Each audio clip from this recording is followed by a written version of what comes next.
Hi, my name is Samir Paul. I'm a public school teacher and I'm running for the Maryland House of Delegates. My parents didn't come to this country with very much. They came over from India as students in the early 80s and they lived a pretty incredible American story. In one generation, they earned their PhDs, they started a business, and they sent their kids to Harvard and Yale. There's just not that many places where that kind of story is possible. They taught me, and this community taught me a lesson that I think is really important and that I try to pass on to my students every day.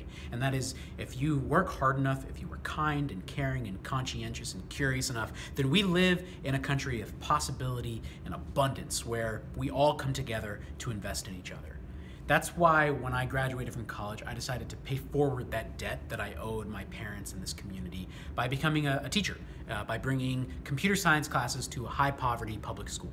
It's what took me to rural Wisconsin in 2012 to organize dairy farmers and teachers and correctional officers and small business owners for President Obama's re-election campaign.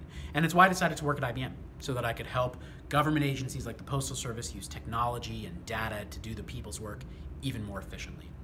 And ultimately, it's what brought me back to the classroom here in Montgomery County, Maryland, so that I could instill those same values in the next generation and so that I could prepare young people to be compassionate problem solvers in an economy that you and I can't even begin to imagine.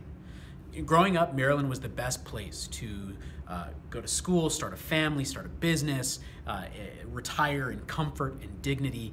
And today, I actually don't know that I can look every single student in my school in the eye and tell them that they have a fair shot at that future. That future is in danger because the public institutions and the big ideas that make that kind of economic opportunity possible, equality, justice, the value of hard work, those values are under attack in Annapolis and in Washington, D.C. That's a shame, and that's why I'm stepping into the arena. Look, I'm doing the movement building that it's going to take to win. And it's not going to be easy because I'm a different kind of candidate. I'm the youngest candidate in the race. I'm a brown-skinned immigrant son named Samir in an all-white field. I am a computer scientist and a public school teacher in a field of lawyers and lobbyists. There are no secrets about the ways that a candidate like me wins, and we don't do it with fat checks or insider connections. We do it by outworking and out-organizing the rest of the field. We do it by lighting fires in the hearts of young people and parents and civil servants and small business owners and educators. And that's why, since I announced my candidacy about a month and a half ago, I've raised over $55,000 in grassroots contributions. I've knocked on over 2,000 doors myself, and I've built a field operation that can knock on 1,000 doors in a single weekend. Listen, it is really easy to get caught up in the horse race, and that's why I'm constantly reminding myself of the reason I'm running, which is my students. We need to demand a bolder vision so that we can look our young people in the eye and tell them with a straight face that we planted trees whose shade we would never enjoy, but that they would tend for generations.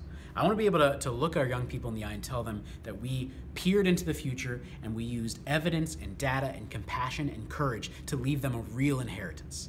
I'm going to fight to make government do more and better for all of us, and I hope you'll join me.